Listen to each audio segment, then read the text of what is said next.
మీరు ఆల్రెడీ మీ కుటుంబ పరంగా అంతా వస్తూ ఉన్నారు కాబట్టి, కాస్త అంతా అవగాహన అప్పటికే మీకంతా వచ్చి ఉన్నది దాని మీద. భగవాన్ సత్సాయిల వారు గూడా మీకు ఆల్రెడీ ఇచ్చారు గాబట్టి, మీకు ఎక్కువ ప్రశ్నలు అక్కడ తలెత్తలేదండి. గురువుకి మీరు అభేదంగా ఉన్నారు గాబట్టి, చాలా వరకు మిమ్మల్ని అడగొచ్చు అందరొచ్చి. వారి స్థితిని బట్టి వాళ్ళు అడుగుతా ఉండుంటారు. అలా అడిగినప్పుడు అసలు ఈ సృష్టి అనేది ఏంటి అని అన్నప్పుడు మనం ఏం చెప్పుకోవాలి గురుగారు? అంతా పరమాత్మ. సృష్టికి పరమాత్మకి భేదం లేదు. అదే సత్యం. ఆ సత్యాన్ని మనం అనేక రకాలుగా తెలుసుకోవచ్చు. ఎవరు ఎన్ని రకాలుగా ప్రశ్నలు వేసినా తెలుసుకోవడానికే కదా. ఏం తెలుసుకుంటారు? ఉన్నదాన్నే తెలుసుకోవాలి, అంతే కదా. కానీ ఆ ఉన్నది సత్యమే అయి ఉండాలి కదా, భ్రాంతి అయి ఉండకూడదు. కానీ మానవుడు సాధారణంగా దేన్ని తెలుసుకుంటూ ఉంటాడు అంటే భ్రాంతినే తెలుసుకుంటూ ఉంటాడు. గురువు దగ్గరికి వెళ్ళినప్పుడు ఇది భ్రాంతి నాయన, ఇది సత్యం నాయన అని తెలియజెప్తాడు. తెలియజెప్పడానికి అనేక మార్గాలు ఉన్నాయి. ఎవరు ఎన్ని ప్రశ్నలు వేసినా ఆ ప్రశ్నలన్నీ భ్రాంతిగతమైన స్థితి నుంచి అడుగుతారు తప్ప సత్యదర్శనం అయిన తర్వాత నీ దగ్గర ప్రశ్న ఉండదు. సత్యదర్శనం కానంత వరకే ప్రశ్నలు. ఈ సత్యం మనం ఉడిపాడి వెంకటాచలం గారు భగవాన్ రమణులను దర్శించేంత వరకు ఉన్న జీవితం, దర్శించిన తర్వాత జీవితం. ఈయన ఇక్కడ బయలుదేరేటప్పుడు అందరికీ చెప్పి వెళతాడు, వారిని నేను అడుగుతాను, ఇవి అడుగుతాను. వెళ్ళి ఏమడిగాడు? ఏమీ అడగలేదు, పైనుంచి కిందకు చూశారు అంతే, అయిపోయింది. అంటే అర్థం ఏమిటి? సరి అయిన గురువు, సరి అయిన దర్శనం రానంత వరకే ప్రశ్న, వస్తే అయిపోయినట్టే. కాబట్టి అదే సరైన విధానం. మనకి ప్రతినిత్యం మనల్ని చాలా ఎలర్ట్గా ఉంచేటటువంటిది, అంటే ఎప్పుడూ ఒక స్థితిలో ఉంచేటటువంటి మన లోపల ఉన్నవాడు ఎవరైతే ఉంటారో ఆయన ఉన్నాడు అని తెలుసుకోవడం ఎలాగా, ఆయనతో మనం సంభాషించడం ఎలా గురుగారు? మనలో అంతర్యామి. మీరు అడిగే ప్రశ్న ఎవరి గురించి అంటే అంతర్యామి. అంతర్యామిగా భగవంతుడే ఉన్నాడు అని శాస్త్రవచనం. సకల జీవరాశులలో కూడా భగవద్గీతే ప్రమాణం. అడిగాడు అర్జునుడు, నాయన నేను ఎక్కడ వెతికి పట్టుకోమంటావయ్యా బాబు? అంతటా ఉన్నాను అంటున్నావు, నేను ఎక్కడ వెతికి పట్టుకోమంటావు? నా వల్ల కాదుగా, అంతటా ఉన్నానంటే భూమండలం అంతా విశ్వం అంతా తిరిగి రాలేనుగా. ఎక్కడున్నావో చెబితే నేను కాస్త వెతికి పట్టుకుంటానయ్యా అన్నాడు. అయినా నువ్వు అక్కడ ఇక్కడ వెతకక్కలేదు, హృద్దేశోర్జున తిష్టతి అని భగవంతుడు సమాధానం చెప్పాడు. కాబట్టి అంతర్యామిగా నీ హృదయంలో ఉన్నవాడెవడంటే పరమాత్మే. కానీ మనం ఆయన పరమాత్మగా చూడటం లేదు. ఎందువలన అంటే శరీరమే నేనుగా జీవించడం అనే జీవితంలో మనం మగ్నత చెంది ఉన్నాం కాబట్టి. తప్పనిసరిగా మనం హృదయ స్థానంలో మేలుకున్నట్లయితే అప్పుడు మాత్రమే ఆయన చెప్పింది మీరు వినగలుగుతారు. మీరు ఆయనతో సంభాషించగలిగే అవకాశం ఉండదు. అంతర్యామితో మీరు సంభాషించక్కర్లేదు, అంతర్యామి చెప్పింది వింటే చాలు. కాబట్టి శిష్యుడికి ఎప్పుడు ఏముండాలి? విననేర్పు ఉండాలి, శ్రద్ధగా శ్రవణం చేసే విధానం ఉండాలి. కానీ మన చెవులు ఎటువైపు తిరిగి ఉన్నాయి? బహిర్ముఖానికి తిరిగి ఉన్నాయి, లోపలికి తిరిగిలేవు. లోపలికి తిరిగితే మనలో ఉన్న అంతర్యామి మనల్ని ఎప్పుడూ ముందుకే నడిపిస్తాడు. పురోగమనమే కానీ తిరోగమనం లేదు. కాబట్టి ఎప్పటికైనా మానవుడు బహిర్ముఖ స్థితి నుంచి అంతర్ముఖ స్థితికి చేరినట్లయితే నీలో ఉన్న అంతర్యామి ఇచ్చేటటువంటి సూచనల్ని మనం గ్రహించగలుగుతాం. అవి సూచనలే తప్ప ఉపన్యాసాలు కావు. అంటే మనం బయట ప్రపంచంలో అందరికీ పొద్దున మొదలు పెడితే రాత్రి దాకా చెప్పే ఉపన్యాసాలు అక్కడే ఉండవు.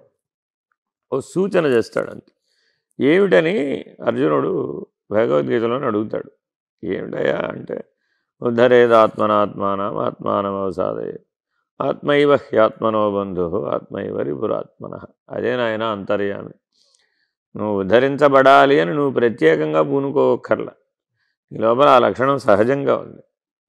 నువ్వు తప్పనిసరిగా ఆత్మజ్ఞానాన్నే పొందుతావు. మానవుడు తప్పనిసరిగా పొందే జ్ఞానం ఏమిటయ్యా అంటే ఆత్మజ్ఞానమే. కాకపోతే ఒకరు ముందు ఒకరు వెనకాల, లోపలికి తిరగడమే లేట్. కాబట్టి ప్రతి ఒక్కరూ ఏమంటున్నాం మనం? ఆయన నీ హృదయంలో తప్పక అంతర్యామి ఉన్నాడు. ఎవరైనా సరే తప్పక గుర్తించవలసిందే. ఏ సాధనలైనా ఆ అంతర్యామిని గుర్తించేంతవరకే. గుర్తించిన తర్వాత మరి దర్శనం కలుగుతుంది కదా. ఒకసారి దర్శనం అయిన తర్వాత ఇంకేం అడుగుతావు? అడిగేదేమీ లేదు, మరి చెప్పింది చేయడమే, అదే సరిపోతుంది. అంటే ఇక్కడ రెండు రకాలుగా ఉంటుంది కదా గురుగారు. అంటే అంతర్యామి మనకి ఎప్పుడు కూడా చెప్తూ ఉంటుంటుంది, ప్రాపంచికం కాదు నీకు ఉండవలసింది, అని. కానీ ప్రాపంచిక జీవితాన్ని కూడా జీవిస్తూ ఉన్నవాళ్ళు ఈ ఆత్మ పాదంలోకి వెళ్ళి వాళ్ళు మోక్షాన్ని పొందాలంటే ఎలా గురుగారు? ఎప్పుడు ఒక సత్యం తెలుసుకోవాలండి. మానవుడికి భేద బుద్ధి బలంగా ఉంటుంది. అందువలనే తెలుసుకోలేకపోవడం. ఈ భేద బుద్ధి నుంచి విడిపించడానికి అన్ని సాధనలు కూడా.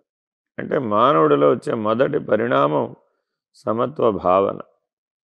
ఆ సమత్వ భావన రావాలి అంటే తప్పక సాత్వికమైన జీవనం ఉండాలి. సాత్వికమైన జీవనం లేకుండా ఆ సమత్వ భావన రాదు. ఎందుకు సమత్వ భావన కావాలి అంటే సమత్వం యోగముచ్యతే. ఆ సమత్వమే యోగం. ఈ సాత్విక జీవనం, ఆ సమత్వం మనలో గనక పరిణతి వస్తే అప్పుడు మనకి స్వరూప జ్ఞానం లభిస్తుంది. స్వరూప జ్ఞానం లభిస్తేనే కైవల్యం లభిస్తుంది. ఎందుకని పరమాత్మే చెప్పాడు, జ్ఞానాదేవతు కైవల్యం. జ్ఞానం లేకుండా కైవల్యం రాదు నాయన. మరి మేము పని చేస్తే మోక్షం రాదండి. కర్మ మార్గం ద్వారా మాకు మోక్షం రాదండి. వస్తుంది. ఎలా వస్తుంది? ఆ కర్మయే పరిజ్ఞానంగా మారిపోతుంది. మనం ఏదైనా ఒక పనిని చిత్తశుద్ధితో సవ్యంగా గనక చేస్తే ఆ కర్మ యొక్క లక్ష్యమైనటువంటి జ్ఞానంగా అది పరిణతి చెందుతుంది. చెంది జ్ఞానం ద్వారా కైవల్యం వచ్చేస్తుంది. అదే సూత్రం భక్తికి వర్తిస్తుంది. అదే సూత్రం యోగానికి వర్తిస్తుంది. సాక్షాత్ జ్ఞాన మార్గానికి కావలసినటువంటి సంస్కారంతో వచ్చినటువంటి వాళ్ళు ఎవరైనా ఉంటే వాళ్ళకి ఇవన్నీ చెప్పక్కర్లేదు కదా. వారు జన్మతః సత్వగుణాన్నే కలిగి ఉంటారు, సమదర్శనాన్నే కలిగి ఉంటారు, స్వరూప జ్ఞానాన్నే కలిగి ఉంటాడు. ఇవి మనకి పురాణాల్లో చాలామంది కనబడతారు. మనకి సప్త చిరంజీవులని మనం ప్రతస్మరణీయులు ఉన్నారు. వాళ్ళందరూ ఎలా జీవించారు? సత్వగుణంతో జీవించారు, సమత్వభావంతో జీవించారు, భగవద్ దర్శనాన్ని పొందారు, స్వరూప జ్ఞానాన్ని పొందారు, మోక్షాన్ని పొందారు. కాబట్టి అసాధ్యం అనేది అక్కడేం లేదు. కానీ నడక సరిగ్గా ఉండాలి, నడత సరిగ్గా ఉండాలి. మానవుడు ప్రాపంచిక జీవనం జీవించేటప్పుడు ప్రధానంగా సత్వగుణం, సమత్వం, స్వరూప జ్ఞానం అనే పరిణతిని సాధించాలనేది స్వామి నిర్భయానందుల మొదటి సూచన. అయితే నా వ్యవహారం ఎట్టా సాగమంటారండి? ఏం మీరు చెప్పిన మాటలతో నా వ్యవహారం ఎట్టవుతుంది? అవదు కదా అని మానవుడికి పెద్ద సందేహం. కానీ ఈ 3 లక్షణాలతో 100కి 1000 పనులు అవుతాయి. నేను పూనుకుంటేనే పని అవుతుంది, 50 పనులు అవుతాయి. నేను అందరినీ మోసం చేస్తేనే పని అవుతుంది, 10 పనులు అవుతాయి. ఏది ఉత్తమం? 100కి 100 పనులు అవడం ఉత్తమం కదా. కాబట్టి భగవాన్ బాబా వారు అంటారు, సద్గురువు యందు సంపూర్ణ విశ్వాసం, శరణాగతి కలిగినటువంటి వాళ్ళని సద్గురు ఇంట వెంట కంట జంట ఉండి నడిపిస్తాడు. ఇది అందరికీ తెలిసిన వాక్యం. ఇంట వెంట కంట జంట ఉండి నడిపించేటప్పుడు నువ్వు వెనక్కి ఎందుకు చూసుకుంటావు? అసలు నా పని అవుతుందా కాదా అనే సందేహం ఎందుకు వస్తుంది అసలు నీకు? అంటే లోపం ఎక్కడుంది? మన విశ్వాసంలోనూ శరణాగతిలోనూ. ఈ విశ్వాసం శరణాగతిలో లోపం లేనటువంటి వాడికి ఐహికం ఒకటి, పారమార్థికం ఒకటి ఉండదు. అవతార్ మెహర్ బాబా అంటాడు, ఇహమే పరమై ప్రకాశించగా అంటాడు. అంటే పరాన్ని తెలుసుకోవడానికి రాకెట్ వేసుకుని అంతరిక్షంలోకి వెళ్ళక్కర్లే, చంద్రమండలం మీదకి అసలు ఎక్కర్లే, ఇక్కడే ఉండాలి. ఈ ఇహాన్ని పరమనే దృష్టితో చూడాలి. స్వామి నిర్భయానందులు అంటారనమాట, నాయన నీకు ప్రపంచం కనబడుతుందా, పరమాత్మ కనబడుతున్నాడా? ప్రపంచం కనబడితే పరమాత్మ కనబడదు, పరమాత్మ కనబడితే ప్రపంచం కనబడదు. అంతే కదా. ఇది మనందరికి అనుభవంలో ఉన్న విషయమే.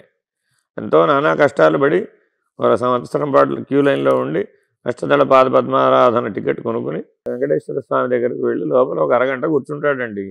ఇప్పుడు ఇంట్లో ఆఫీస్లో ఏమైందో ఆలోచిస్తాడా? ఆలోచించాడుగా. ఏం ఆలోచిస్తాడు? స్వామి దర్శనం అంతే, అందులో మునిగిపోతాడు. ఇక ఇప్పుడు నీ ప్రపంచం ఏమైపోయింది? లేదా ఏమైందా దానికి? నేను ఆలోచించకపోతే నా ప్రపంచానికి ఏదో అయిపోతుంది, ఏమీ అవ్వదు. ఈ సత్యం బోధపడుతుంది. కాబట్టి ఎవరైతే పరమాత్మ దర్శనం అనేటటువంటి దృష్టితో జీవిస్తారో వాడికి ప్రపంచంలో ఏ చెరుపు రాదు. అదే జీవిత సత్యం.